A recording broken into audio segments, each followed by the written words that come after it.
조수진 후보에게 묻겠습니다.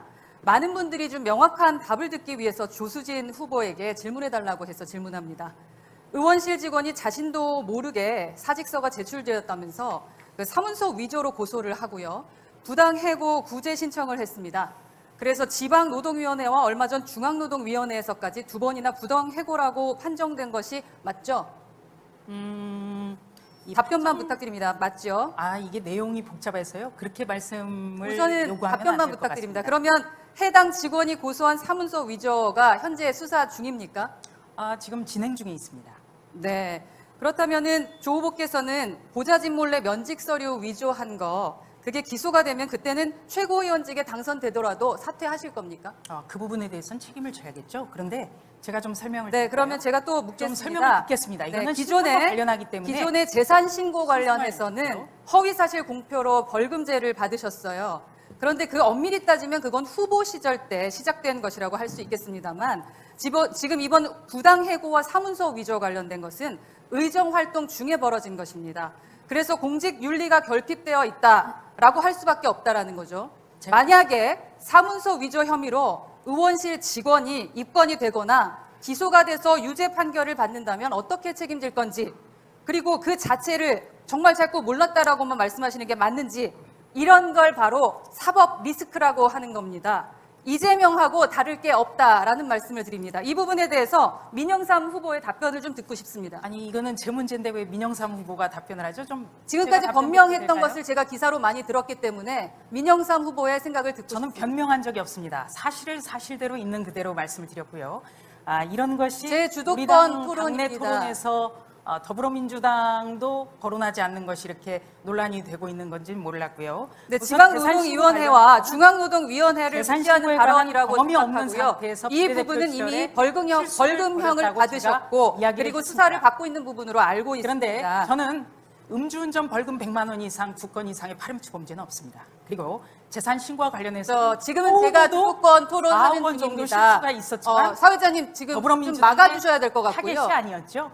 기본적으로 이 부분에 대해서는 말씀드립니다. 굉장히 음주운전 허은하 후보에 관련해서는 대해서는 제가 분명히 안타깝게 잘못에 생각을 대해서 하고요. 인정했습니다. 그리고 제가 이재명 후보와 다른 점은 지역 이재명 사무실에 후보는 잘못을 인정하지 않았지만 저는 잘못을 인정했다라는 것이고요. 그리고 제가 인재 영입될 때 제일 먼저 말씀드렸던 부분이 이 부분이었고요. 그럼에도 불구하고 감사하게도 우리 당이 저를 받아주셨습니다. 그리고 나서도 제가 지속적으로 요청하는 부분에 대해서 사과하고 있습니다. 그리고요, 저 같은 경우는 면허 취소를 받은 적이 없습니다. 그럼에도 불구하고 지금 제 주도권 토론입니다. 지금 그 부분을 말씀하셨기 때문에 제가 그런데 질문하는 이거는 거고요. 저의 신상과 관련해서 명예회복과 관련되기 때문에 저는 네, 그럼 명예회복 관련된 걸로 제가 말씀하시면 되겠습니다. 지역 제가 사무실에 질문합니다. 주민 대장동 이렇게 비리에 인터뷰. 소위 50억 클럽 그거 관련된 멤버 박성도 전 의원에 대해서 법원에서 무죄를 받았죠. 그래서 국민들이 분노를 했습니다. 그런데 이 자리에 계신 조수진 후보께서는 이 문제가 불거졌을 시 당시에 국민의힘 긴급 최고위원회가 소집되자 불참을 하시면서 아직 퇴직금이 논란이 된다는 이유로 아버지가 의원직을 사퇴하는 것이 타당하냐라고 했습니다. 그때 그거 기억하십니까? 제가 그것도 좀 설명을 드려야겠는데요.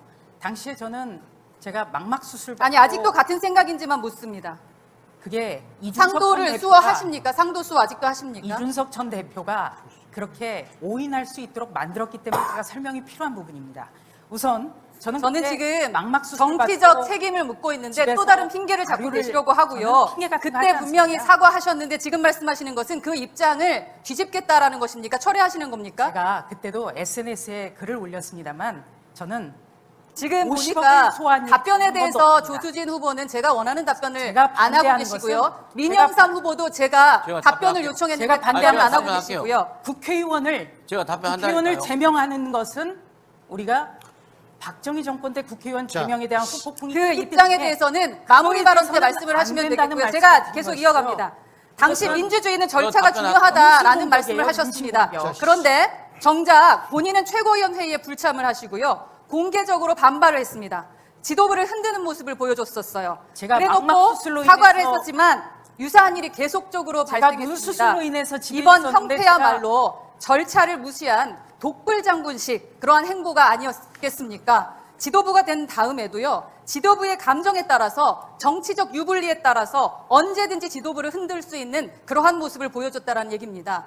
손아시 일부 남았습니다. 최고위원이 사퇴 등으로 지금 해서 두 지도부 번째 붕괴를 분한테 가져오는 30초 것은 발언 기회 주셔야 됩니다. 당대표가 상당히 우려되는 잘못하면 부분이다. 자, 지도부 여러분, 화합을 얘기하는 김병민 당내 후보 입장에서 민주주의입니다. 그럼 김병민 후보가 한번 이 부분을 답변해 주시죠. 아니 저한테 인신공격을 해놓고 답변 기회를 자, 안 저는 주는데 인신공격을 한 것이 아니라 이거는 일방적인 질문에 대한 인신공격입니다. 답변만 해주시면 되는 이렇기 겁니다. 때문에 기본적으로 이번 절차를 지도부에서는 무시하지 말아 주시기 내부 바라겠습니다. 통질에 대해서 확실하게 선을 그어야 된다는 말씀입니다. 내부 통질에 여러 대한 가지 기본적인 말씀드립니다. 상식부터 공부하고 오시고요. 하나만 답변하지 마시고 30초 답변 김병민 기회를 주십시오. 후보님이 이 부분에 네, 대한 거 답변 한번 기회 답변해 주십시오. 보시죠.